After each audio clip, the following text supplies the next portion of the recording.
Welcome to Monday Night Reading. Tonight we celebrate Amy Kemp's book.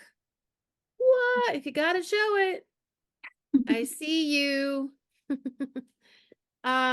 This is my author copy, but I always, no matter if authors send me a book, I used to order off Amazon to show support. So I would always, even if I got one in the mail, I would order. But then we got this cute little bookstore called Big Red Books. And so, Amy, I ordered this. So then I go in and I get my little stack from my guy. And so this one's my own, another purchase copy is on the way to me. By the way, everybody, do that. You know, Amazon is great. We love Amazon, but go to your little bookstore and order books from the authors you love. It takes a little extra time, but you'll be surprised at the conversations you can have in your local community about bookstores, or you can do what is my favorite pastime right now, which is my wife and I, who is a voracious reader of fiction, usually go every couple weeks to find a bookstore we've never been to before. So go do those things and order books and buy books from the authors you love. Okay, Amy, we're going to go ahead and get started. Before we do that, if you're new to Monday Night Reading, I don't see a lot of new faces, but just in case, Monday Night Reading came from my desire to see nonfiction authors have a chance to read from their book the same way that fiction authors have opportunities to do that. And I call it Monday Night Reading because back in the day when I was a playwright, which is more than 30 years ago, all our the readings open to the public were on Monday nights. So I said, well, I'm just gonna call it that same thing. I'm just gonna rip that off from 30 years ago. And it was a fun idea that's morphed into something that we dearly love. It's a great event that we love. Here's how it works. I'm going to chat with Amy. Amy's going to read from her book. We'll chat some more. Goes back and forth like that. Meanwhile, in the chat, what we'd love for you to do is to jot down if you hear Amy say something that really resonates with you, a line, an idea, something, to please put it in the chat. Those of you who are used to this, lead the way, folks, so that people know and aren't afraid to share. And we give that chat to the author so that they can keep it as a memento. It's really nice. But you'll also see in the chat, our Dean of Students, Laura Stone, will be providing links throughout the day, throughout the hour, for you to purchase a copy of Amy's book, leave a review if you already purchased one, and then Amy has some stuff coming up and how to get in touch with Amy. So keep your eye on the chat, everyone. All right, we're going to kick it off. Amy, welcome. Thank you. I know you attended a lot of these when you were writing your book. How does it feel to be in the hot seat now? It feels so good to be at this point in the journey. It's sort of, I told someone today, I feel like I've had the baby. Now I get to raise the baby. Right? Oh, You that's carry the the baby, actual. grow the baby, and then you have it. And there's a whole new season. It has its own joys and challenges. But yeah, I feel like I'm in a new phase, which feels really exciting. Good, good. I'm so glad. So now I'm going to ask you a question that I don't think you've had to answer for a really long time because you haven't been in edits or in workshops. So can you give me your book fundamentals, which are, for whom did you write this book? Yeah. I wrote ICU for women who want to grow their influence, income, and impact, but are exhausted by the demands of their work and home responsibilities and may not realize that they're really dealing with deeply embedded, unhealthy habits of thinking. Nice. Which leads to core message. The core message is simple. I'll never forget the day we landed it. I felt like there were fireworks going off in the sky, which is simply, you can't outwork your thought habits. So good. So good. I love that. I love that. And your promise to readers. Yeah, my promise to readers is by the end of the book, you will understand how your thought habits are impacting your life. And with this newfound awareness, you can begin to choose more healthy thoughts so that you can live and lead with freedom and joy. Love it. Love it, love it, love it. All right. So one of the questions I plan to ask you is about the title and how Mm, you why is it I see you? What's the story behind that? And you actually have written about that. mhm. So I'll let you start share a little bit about that and go into your excerpt. Absolutely. I will say I had to fight for this title also. Oh, you did? I did, and I felt very strongly about it, and I'm gonna tell you why in this story, but I did, and I'm glad I did. So, okay, this is Okay. Right actually on. an excerpt from the intro of the book that tells the story of the origin of the title. Okay, well, I'll let you get going, and then when you break, we'll move. Do you want to move into the next chapter one right away, or do you want to break We at can that time? pause and then I'll Okay, sounds give good. people a break. It would be a long time if I kept going. Okay, Yeah. fantastic. Take it Yeah. away, Amy. Okay. For more than 20 years, the mission of my work has been the development and support of women. A recent conversation I had with a local female leader reminded me why this targeted investment in women is so needed. It also reinforced the purpose of this book and inspired the title. Allow me to share more about this brief, fated interaction. A mutual friend introduced me to this leader at a local networking event, and I sincerely enjoyed the brief conversation she and I shared. So I reached out and invited her to join me for a cup of coffee, my treat. For about an hour, she shared with me all about her professional and personal journey, which was filled with impressive accolades and accomplishments. Her decisions impact the lives of hundreds of people every day. She has a seat at some tables that have a significant influence on the health and future of our community. And she mixes all of her professional responsibilities in with a busy family life as well. From the outside, this woman has it all together. After sharing her story, she looked me straight in the eye and with a touch of skepticism, she asked me why I had invited her for coffee. I met her gaze straight on and said the first words that came to my mind, because I see you. I really see you. She put her face in her hands right in the middle of that busy coffee shop and silently but sincerely wept for what felt like a long time. I let her. She very obviously needed it. When she finally paused and caught her breath, she looked up at me, wiped her eyes with the back of her hand, and said, "So few people do. Thank you." I know. That's why I wrote this book. It is not a book full of quick tips and strategies. I am not here in a position of authority, swooping in to impart my sage wisdom upon you. In fact, I'm not even here to position myself as the expert teacher and you as the student. You are all experts in your own right, even if you don't know it yet. Spoiler alert, helping you understand how astonishingly brilliant you are is one of my biggest goals in the coming pages.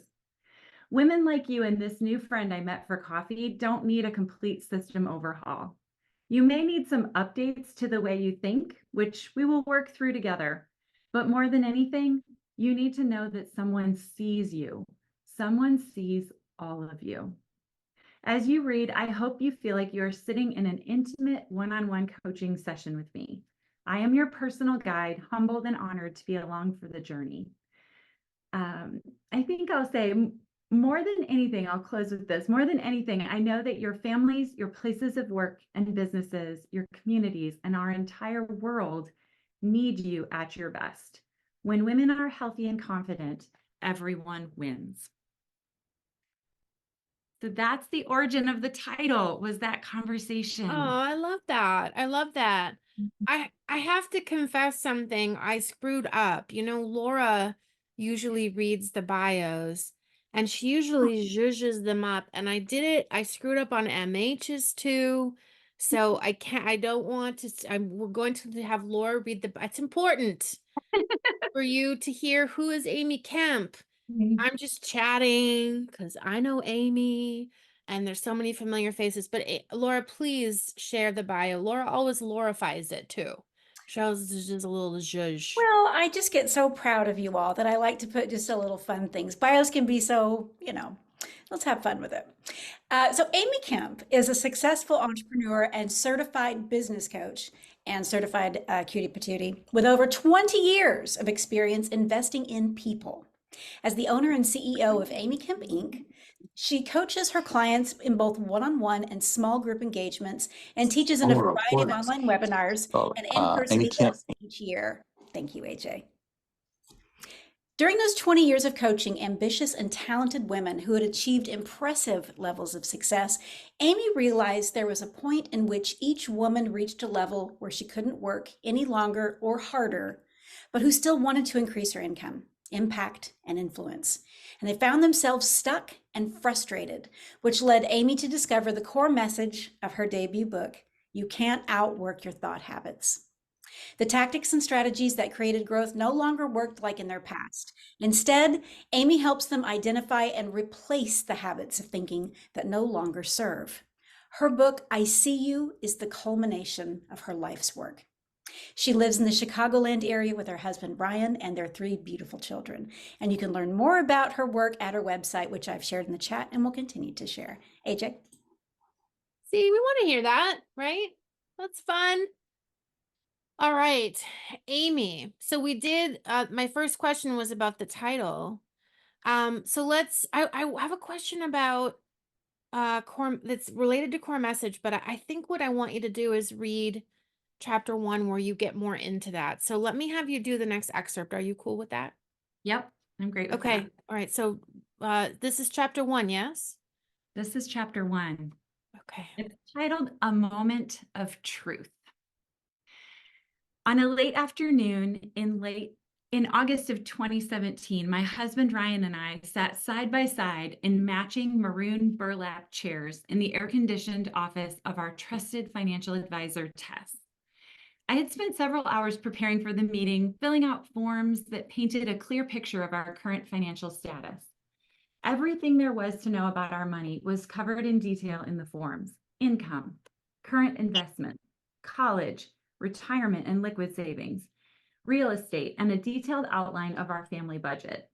Ryan and I had also discussed and filled out a questionnaire that helped us define and clarify our future goals. We answered questions like, do you want to pay for your children's college education? How much money do you want to have to live on when you retire? How old do you want to be when you retire? Tess leaned forward onto her arms on top of her desk, with all of the forms neatly stacked in front of her. In a kind, sincere voice, she said, I've reviewed everything, and I'm so impressed with how organized you are, even with your budget. You certainly aren't overspending, and you know where every penny of your money is going. There's only one problem if you want to achieve your goals, particularly paying for college for all 3 of your kids. She paused for what seemed like a long time and then said, you're not making enough money. It felt like all the air left the room. She went on to explain that we could always adjust our goals. Perhaps we could pay for only a portion of college for the kids. We could adjust our goals by pushing back the age at which we would have the option of retiring, or by deciding to live on less in our retirement years. But after that one sentence, her words all blended together like the muffled, undecipherable murmurs of Charlie Brown's teacher. Wah, wah, wah, wah, wah, wah, wah. I couldn't digest anything else because my entire world had shifted with that one simple, piercingly true statement. You're not making enough money. At first, I felt so ashamed and frustrated. For 15 years, I had built a business in direct sales. I was leading a thriving, growing organization of successful independent sales consultants. I got lots of recognition and prizes, earned amazing incentive trips to exotic locations around the world, had the use of a free luxury vehicle, and I had frequent opportunities to teach and speak at important company events. The sales force and corporate staff of the company looked to me for direction and feedback.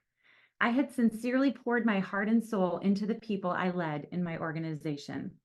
I had also taken thousands and thousands of tiny daily steps of growing a business that aren't glamorous, but that add up to significant results, consistently holding appointments, building my client base through referrals and networking, leading weekly sales meetings, communicating on a regular basis about promotions and products, and coaching up-and-coming leaders.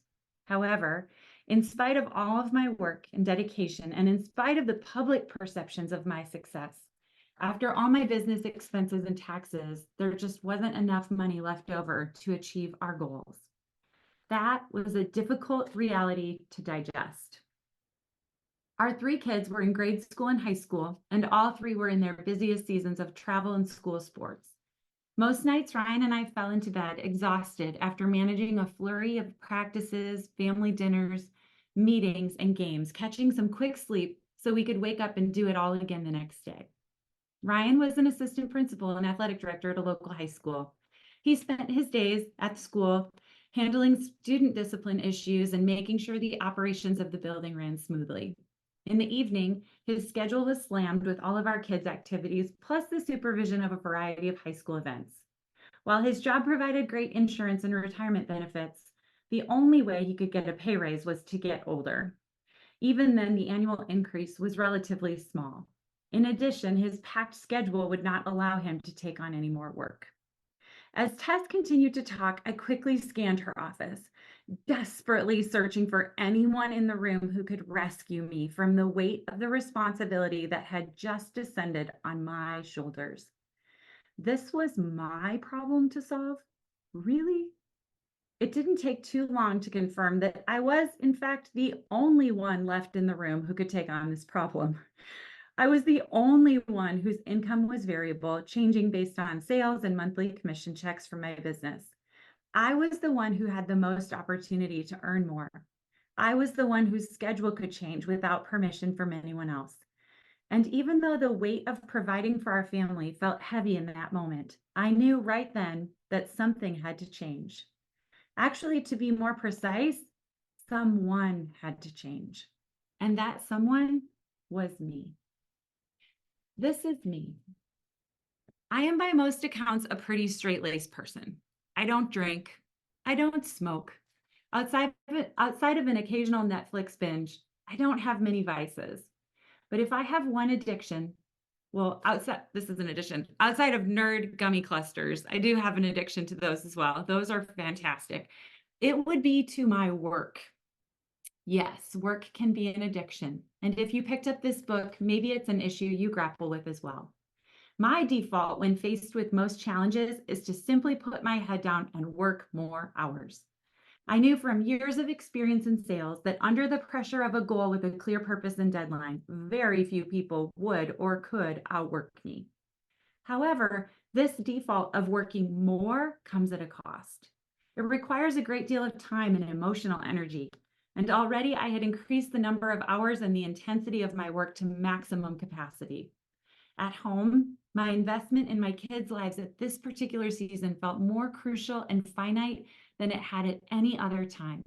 I wasn't willing to miss games and family events, or more importantly, the conversations that happened in between all those daily experiences. Whatever changes I made could not require any more energy or time from me. There wasn't any more to give. Over the next few months, the initial shock and shame I felt at that meeting with Tess was replaced with a firm and unwavering decision. We would not change the financial goals we had set for our family. That was not an option. I didn't know what I was going to do, but I was going to create the income we needed. As this realization settled in, a steady stream of questions filled my mind. If I'm already exhausted by my work and life outside of work, where will I find the energy to create something new? If my current leadership responsibilities already feel draining, why would I want to lead more people? Is it even possible to increase my income without sacrificing the time and energy that I want to devote to my family and other priorities outside of work? How much longer can I keep working at this pace? What do I need to do to get to the next level of income, influence, and impact? And if it's not something I need to do, how do I become more? What are the practical steps for that? Most people already see me as exceedingly successful. What will they think of me if I achieve this new level of success? Will I be too much for them? Will this shift negatively impact important relationships in my life? And perhaps most painful of all, what is wrong with me that I haven't been able to figure this out? I've worked so hard and for so long and still haven't produced enough.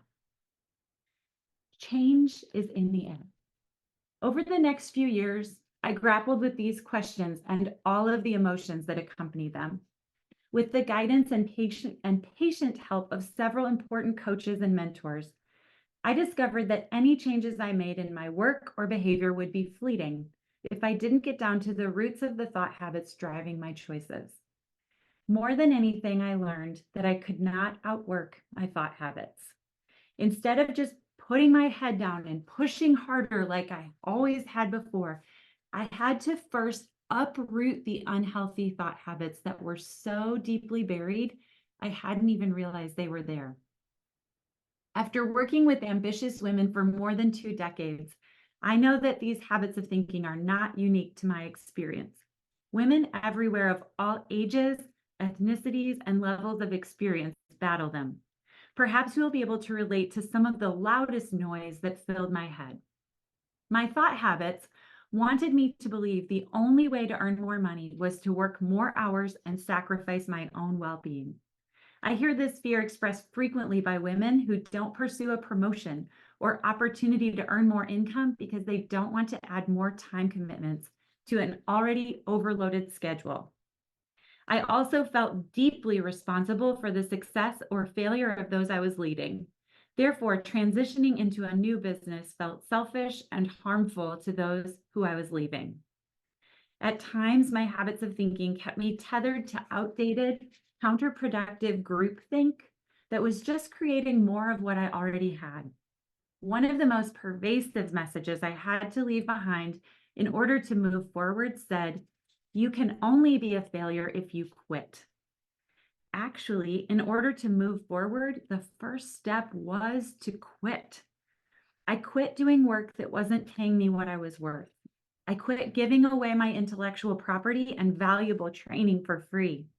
I quit believing that there was only one way to fulfill my purpose in life and opened myself up to other possibilities. Quitting isn't always failure. Sometimes it is the most needed next step. The thoughts in my head were persistent, incessant. They taunted me with warnings about what other people would think if I took a different path. And they told me I should just be satisfied with what I had. After all, it was more than most. Sometimes these thoughts could even sneakily convince me that my ambition was selfish or that wanting more was a fatal flaw or a spiritual death spiral. I had many real-life conversations with well-meaning but critical people who did have opinions about the choices I was making as I transitioned professionally. After hearing about my new coaching business, an acquaintance I ran into at a local event asked me with a tone of sincere concern in her voice, "When will it be enough, Amy? Will you ever be satisfied? You're already the queen of everything in your company." While I won't lie and say these words didn't cut deeply, I decided that my ambition is actually one of the most compelling, beautiful parts of me. I also realized that everyone will have an opinion about the choices I make, and this is true no matter what I do. Some will agree with my choices, some will be harsh and judgmental. Others' responses can provide information that I get to decide to consider or toss. Their feedback truly says more about the people offering it than it does about me. As I took bold steps in a new direction, I set boundaries that felt so scary they took my breath away. Some of those boundaries resulted in losing relationships that I still grieve today. I spent more time doing the things that felt so easy to me and that consistently astonished people around me. And while at first it felt uncomfortable, I started charging people for these things instead of giving them away for free. I started taking back the power I had given away to other people and let go of feeling responsible for everyone else's success. I embraced business building structures that created more profit. And with each tiny step, I started to forget about others' opinions. I became so engrossed in creating and growing my business my need for external approval quietly dissipated. Probably the most important step I took along the way was in December of 2017, when I officially opened the doors of my coaching business. The birth of this business was quite unexpected, even to me, without the hint of a long-term strategic plan. I was speaking at an event in Park City, Utah. I reached out to one of my former business coaches who lived in Salt Lake City to let him know I would be in town. We had stayed in touch after our years of working together, and I had always loved reconnecting with him when I had a chance. He picked me up from the airport, and over dinner, I told him all about my commitment to increase my earnings, and that I had simultaneously started having this deep feeling that I was supposed to start working with women outside of the context of my other business. Everywhere I turned, this gut feeling had been confirmed. I'd listen to a podcast, and the message would urge me to take action on the idea. I'd have lunch with a friend, and she'd encourage me to get going. I'd flip open the pages of a new personal development book, and the words would confirm that I needed to move forward. Upon hearing this, without a moment's hesitation, my coach said, "We are starting training for new coaches who want to use the assessment tool and curriculum I do on Monday. You could always jump in and use it to help these women. I really think you need to turn this idea into reality." Until that moment, coaching people using the tools we had used in our engagement had never occurred to me. But without question, what was plaguing all of these women I knew was the same thing I had discovered was holding me back: limiting thought habits. The coaching experience I had changed my own life and business more than any other personal development experience I had invested in. Because it was so far from my own idea, and in spite of only having 4 days to decide whether I would jump into the training, it made perfect sense to me. I talked the idea and the significant financial investment in the training over with my husband, Ryan, who simply said, "Every time we've invested in you, it has been more than worth it. You should do it." Can we all pause for a moment and be overwhelmingly grateful for healthy, supportive spouses? I am beyond thankful for Ryan's constant, unwavering belief in me. 4 days later, I started the training, and I officially created a new corporation a week later to house the new business. Where I've landed, and I'll wrap up. What has transpired over the last 5 years has exceeded my wildest expectations. I am so grateful I didn't have a well thought out strategic plan when it all started, because I am confident I would have sold myself incredibly short. Today, I work with clients in one-on-one engagements I call Empower, where we dive deeply into their habits of thinking in 1-hour sessions every other week. Excuse me. I lead small groups of women who live all around the United States through a 4-month experience called Encounter, in which we identify and start to replace limiting habits of thinking together in bi-weekly lunch meetings. Oh no, I have to take a drink. Excuse me. It got really warm in Illinois and the allergies have kicked in. Okay. I also lead 2 in-person experiences called Pause and Refresh that are crafted to serve women in meaningful, unique ways. Last but not least, I teach 2 online webinars on a chosen topic each year, one in the fall, one in the spring. Best of all, as I have applied my coaching principles to my own thought habits, I've tripled my income while working fewer hours than I ever have in my entire life. We are now talking with our financial advisor, Tess, about the progress we are making on the goals that were out of reach just a few years ago. And we are taking our investment strategies to the next level as our income continues to grow. Hundreds of women have graduated from my Encounter group coaching experience, and I have a full slate of one-on-one Empower clients who are experiencing the same results I have. One of these clients recently sent me an email full of gratitude as she had her best business month ever, while also spending 2 weeks vacationing on a beach in February. She wrote, "You told me I could work fewer hours and earn more income when we started our coaching engagement, and I must confess I didn't believe you. I'm pinching myself today as I live it. Off to the sunshine and pool for the day. Thank you." And most important for you, my reader, is that the changes I have made have given me the freedom to finally get this book out of my brain and onto paper. I wrote it for you, an ambitious woman who is willing to work hard to grow a business or to advance her career, but for whom the demands of life outside of work are significant.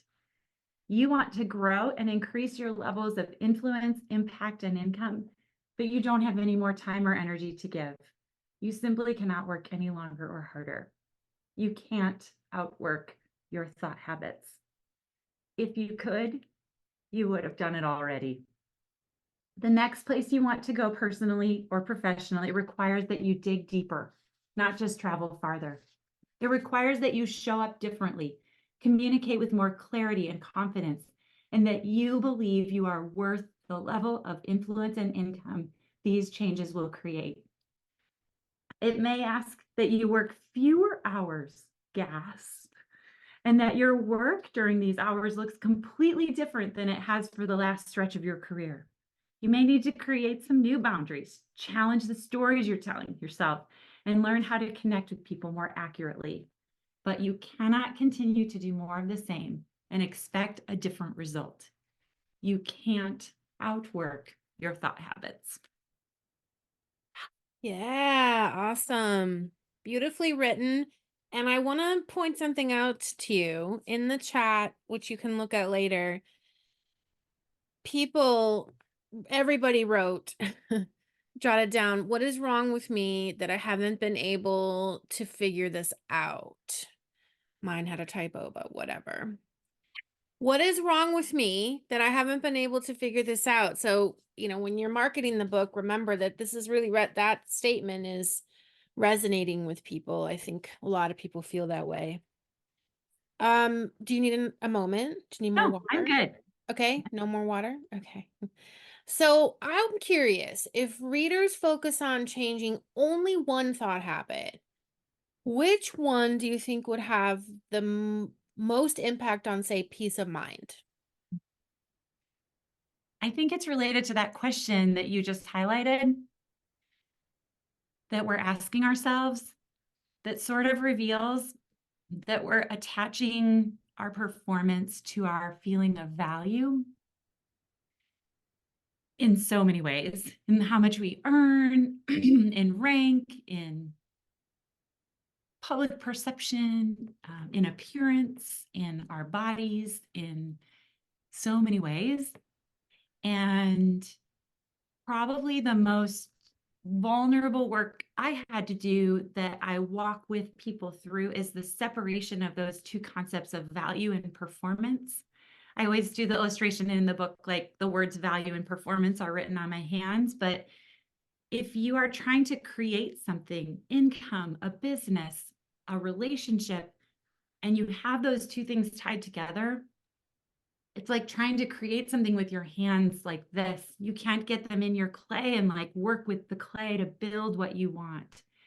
And so there has to be a separation where the understanding of value is completely separate than the thing you're doing out here in the world.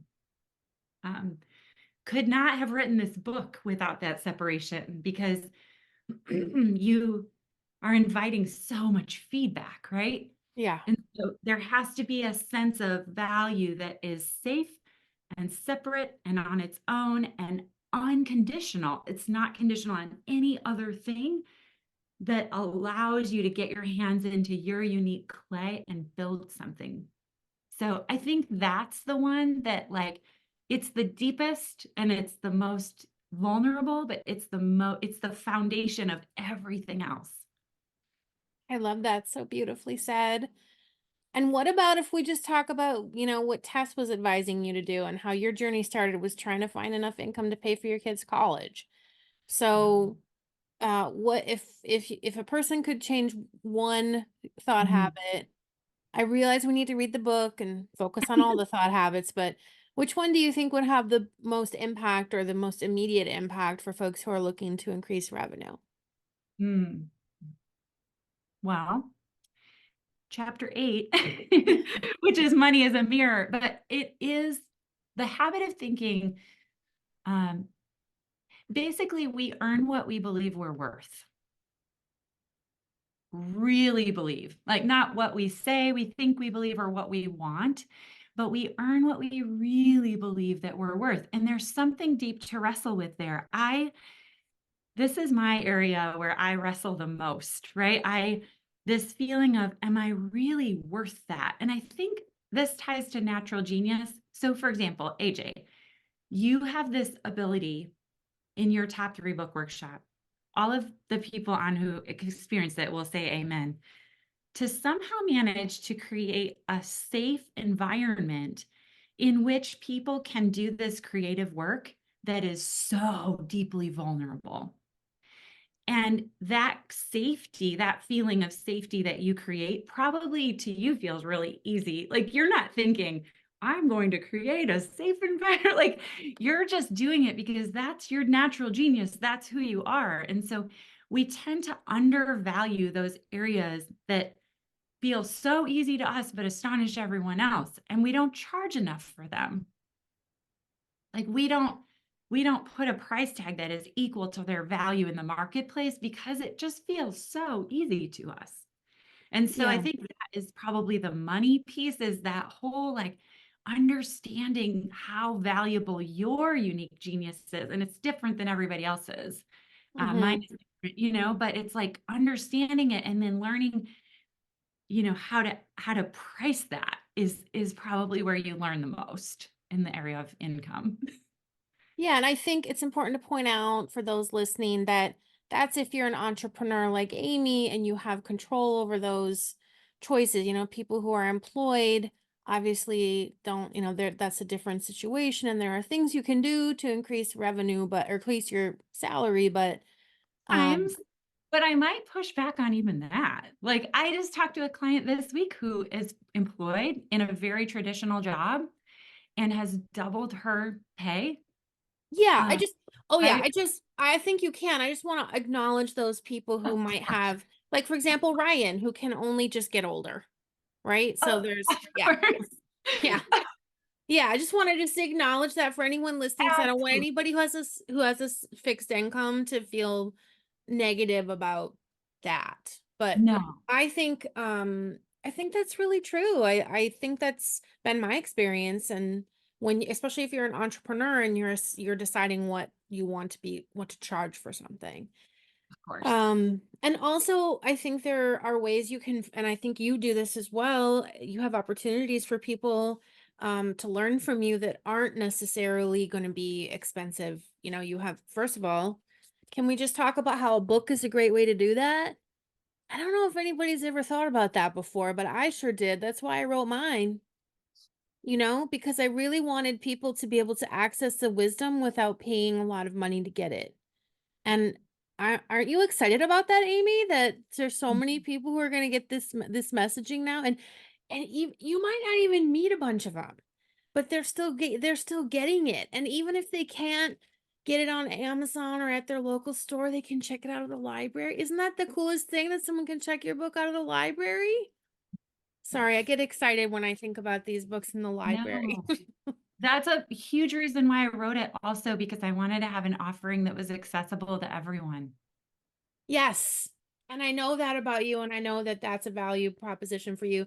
And you also make sure you're charging what you're worth. You can do both. You can, Oh my yeah, gosh. It's a yeah, both and proposition for sure. yeah. I love that about you. Okay, so I want to get back on track. Uh, let's see, how many excerpts do you have? You have one, at least one more, right? Yeah. Okay, but I Yeah. don't want to forget to have this one question. So let's go to the next excerpt. And then I have Okay. this really cool, I have to ask you about a really cool thing you did Okay. Yeah. This that is I haven't seen anyone else do, except maybe like Oprah. But you that did it. puts me in rare company. You did it, and yes, I am teasing you all. You got to stick around to see what I'm gonna talk to her about. All right, Amy, set up this next excerpt. This one is about money too. This is from chapter 8, this excerpt. And so it speaks to a little bit what we were just sharing. I'd like to share an interesting phenomenon that I've observed over 2 decades of work with women who are growing their own businesses or who earn an income based on their performance and what they produce. So many women will work diligently for a period of time, maybe a few months or even a few years, and they will generate a higher level of income than they have ever had before through their focused efforts. At some point, earning more than they really think they are worth creates a subconscious panic that says, this feels different and uncomfortable, and this could be dangerous. Even though they may logically know more income is a positive change, if the level of earning outpaces their feelings of self-worth, it can wreak havoc. Women who increase their income too quickly or without the personal growth to accompany it will subtly sabotage their own progress and return to a level of income that feels more in alignment with what they really feel they are worth. I've seen women get sick, sidetrack themselves with family issues, create conflict with business peers, live in a constant state of disorganization, or stop taking the daily steps that create growth because the growth of their income outpaced their personal growth. Self-sabotage is a sneaky, subtle subconscious response. Notably, women who leave traditional jobs to go full-time in more entrepreneurial roles will work to create just about the same level of income they earned in the traditional job they just left. They justify their lack of increased earnings by focusing on the good things that entrepreneurship has brought into their lives: friendship, recognition, community, freedom, and flexibility. However, they can only earn the level of income their subconscious mind believes they are worth, even though they are operating in a space that has no earning limits. In the end, we all earn what we really believe we are worth. Oh, I still hate that sentence for myself, so I feel you if you hate it with me. If this experience resonates with you, I want to assure you that personal growth almost always precedes professional growth.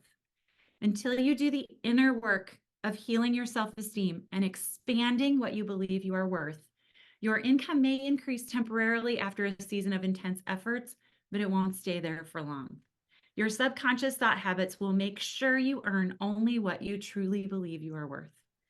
Finally, I want to warn you that deep, well-worn patterns of thinking that no longer serve you will continue to reveal themselves as you work to grow your impact, influence, and income. Sometimes these hidden habits are revealed when you least expect it. This happened to me recently on a chilly summer night in the mountains of Utah, as I sat around a fire with some friends who are also business coaches.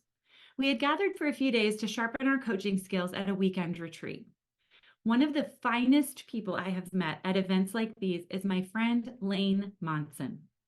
Lane is an accomplished leader who started his career in sales at IBM and moved his way up the corporate ranks, eventually leading several successful companies as Global Senior Vice President, COO, and eventually CEO. He is kind and gracious, and when I am in his space and talking with him, it feels like I am physically enveloped in a bubble filled with his pure, unfaltering belief in me. On this night, Lane and I were hashing over what we had learned during the day's sessions, and during the conversation, I offhandedly asked him, "Do you have a financial goal for your business this year? Like, what do you want to earn?" Without hesitation, he said, "I do. My goal is to earn $750,000 this year." Shit. I don't swear. And when I do, I usually don't do it well. But the instant Lane said $750,000, this is the only word that popped into my head, and it was emphatic. Shit, shit, shit. You see, since our life-changing meeting with our financial advisor, I had made so much progress in overcoming my years of under-earning. I had more than doubled my income, and I had done it working fewer hours and doing work that was fulfilling and deeply impactful. And yet my own income goal for the year was $300,000. And until this moment, that felt attainable but lofty and extravagant, maybe even a bit much, if I must confess. In one sentence, and without even meaning to, Lane had caught me still undervaluing myself. Lane is outstanding, don't get me wrong. He's one of the coolest, most accomplished people I know. He elevates people with his coaching, has an impressive trove of experiences that serve his clients, and he is wicked smart. He deserves a $750,000 reward for his contributions. But guess what? So am I. And so do I. Shit. It was glaringly obvious to me at this moment that what separates the two of us is only one thing: what we believe we are worth. While I am learning my value, I'm still not fully owning it. When I asked Lane about our conversation later, he said, "It never crossed my mind as I moved up the ranks and earned more in corporate America that I didn't deserve it. At each step, I felt like I was being compensated at my level of contribution. I knew I was making an impact on the team and the success of the business that warranted that kind of compensation. I feel the same now. The more I contribute, the more I expect to be compensated." There it is. There is the thought habit that I am still wrestling with every day. And I realize it's probably left behind residue from years of being vastly underpaid for my significant professional contributions. Lane, on the other hand, has a beautiful blend of expectation and understanding, expecting to be compensated and understanding the value of his contribution. It's not about working harder or longer. It's about standing unwaveringly in your intrinsic value. My wish for you is that your life is full of lanes, people whose very being forces you to look into the mirror of your money honestly and to own your value.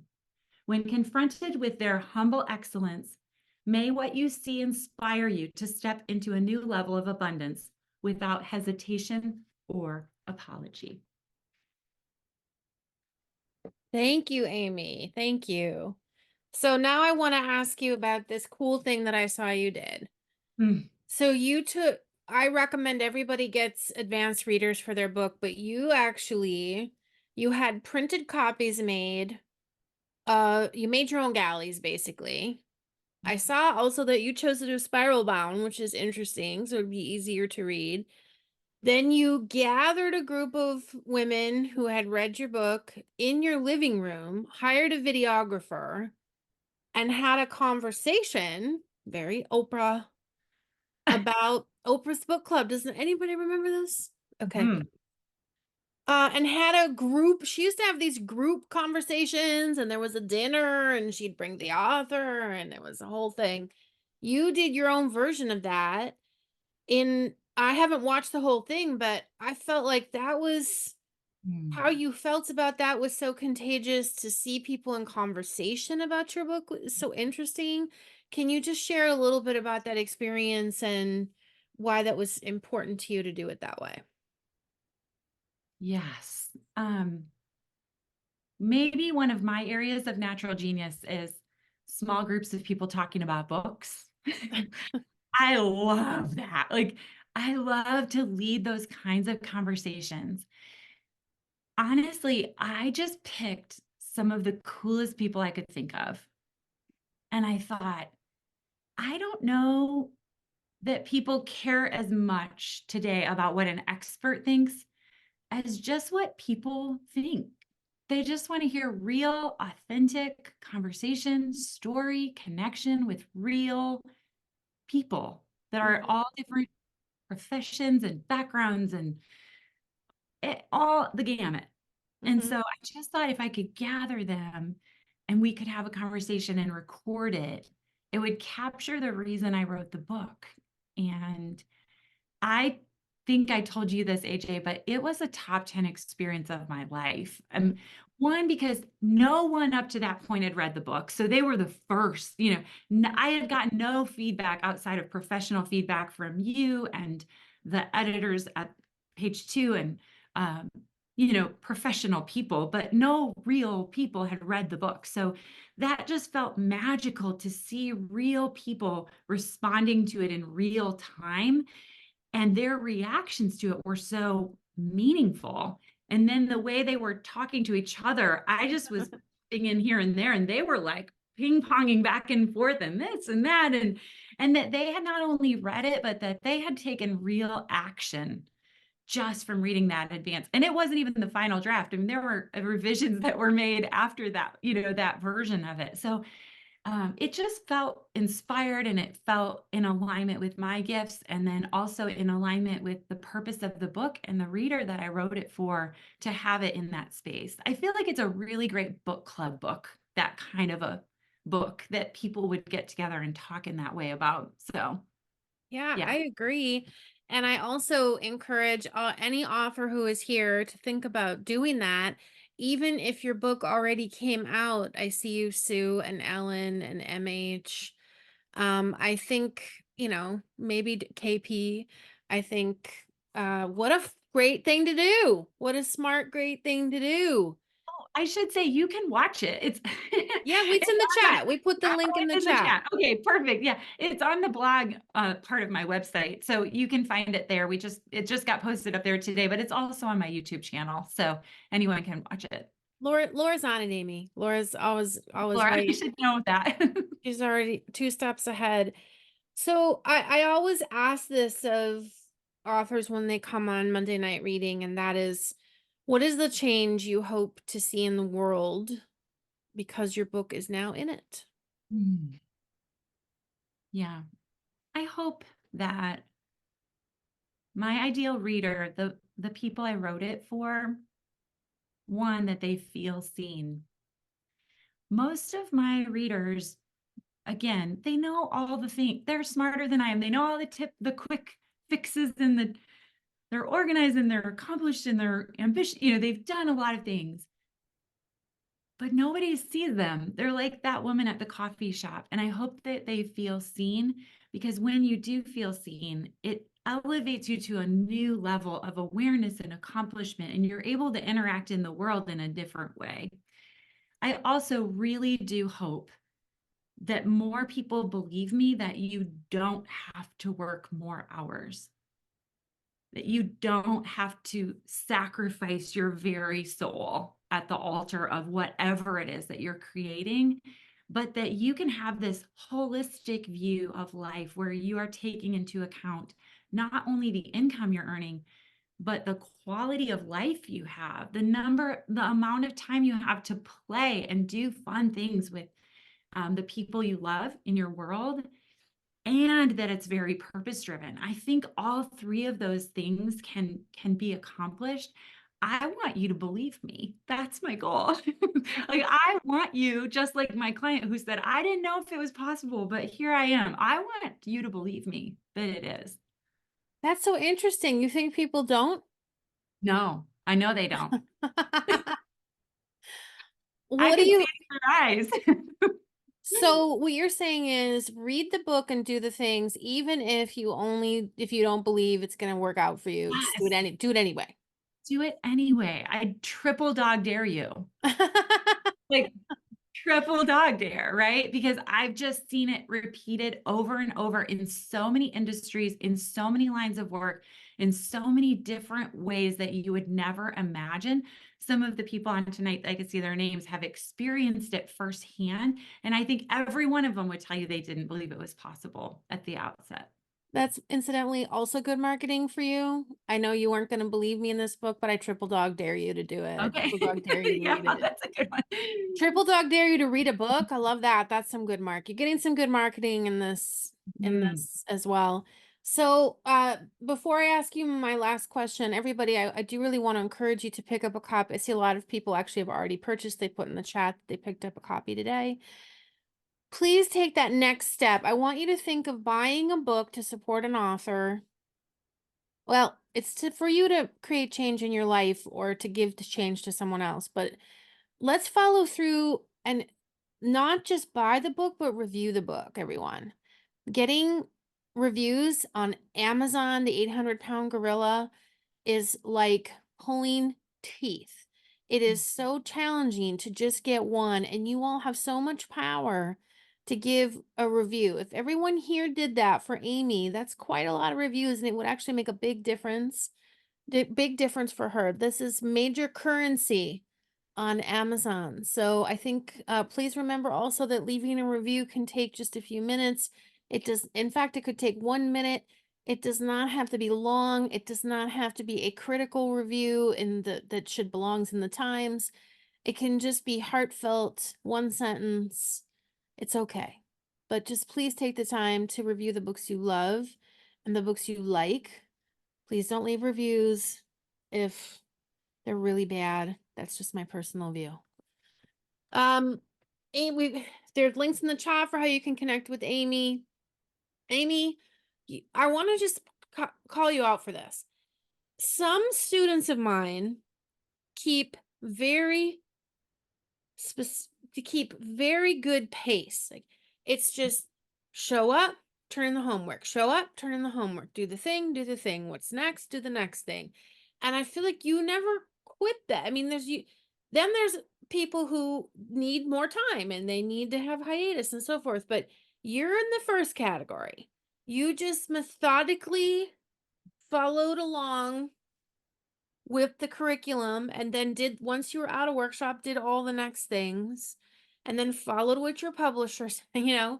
So can you, for everyone here, what inspired you to just stay the course like that?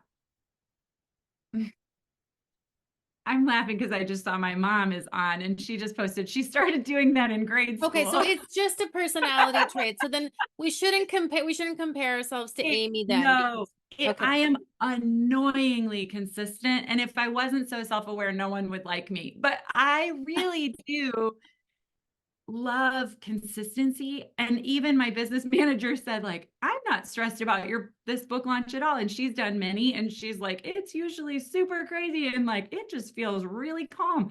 I do not enjoy like the chaos of last minute crazy. So I've always been sort of methodical. But I will say this. I was searching for a teacher and a guide. And when I found you and I knew that I was aligned with the way you see books and the way you love them and the way you frame them as like something in service of a reader, I was like, I will do whatever you say. Like, if I trust you and you give me a process, I will follow it. Right.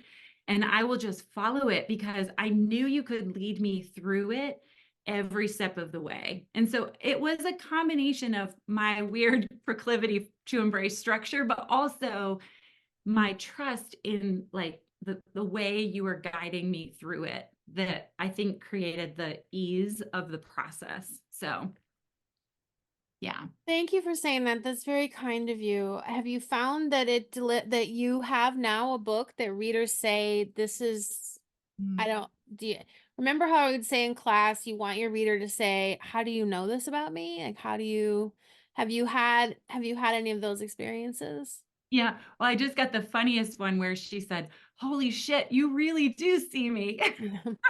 Which You're was saying the S word a lot awesome. and your mom is here. Cussing all the time. Yeah. But no, I've gotten deep feedback of tears. I'm mad at you, but I love you. I That's the know it best. felt like you were inside of my head, those types of comments, which have been really affirming of the voice. And then also just of the tone of the book, feeling like Yes. they were sitting with me at a table and having a conversation also. Which I know you wanted. What people don't realize, right, is that to get that feedback from readers is a lot of craft and a lot of edits, right? Yeah. So, but there is a craft and you can do it, and you did it, Amy, and I'm so incredibly proud of you. And look what you did. There's a whole book. There was also a lot of gummy nerd clusters eaten along the way. You do like your candy. That was my go-to. Yeah, actually we talk a lot about sweets and coping mechanisms with sweets when it comes to authorship. All right, listen, I hope I saw a lot of people order this, and again, please review. This is a great gift also to give a friend who's really struggling, and you know the signs. You know the signs. Amy, thank you so much for being here. I couldn't be more proud of you. I'm so happy to add this to my shelf and put you up among the other great authors that have come out of workshop. Thank you for your time this evening. You did a great job. Everyone, please support Amy. And our next Monday night reading is Laura. I'm gonna get this wrong. We have an extra one. It's The 18th. the 18th. We actually have an extra one. Ann Lester is coming, so everybody mark your calendars. Amy, thank you so much. Thank you. I hope you get some rest. I hope you get some rest after all your launch fun. Thanks for showing up for everybody. Bye.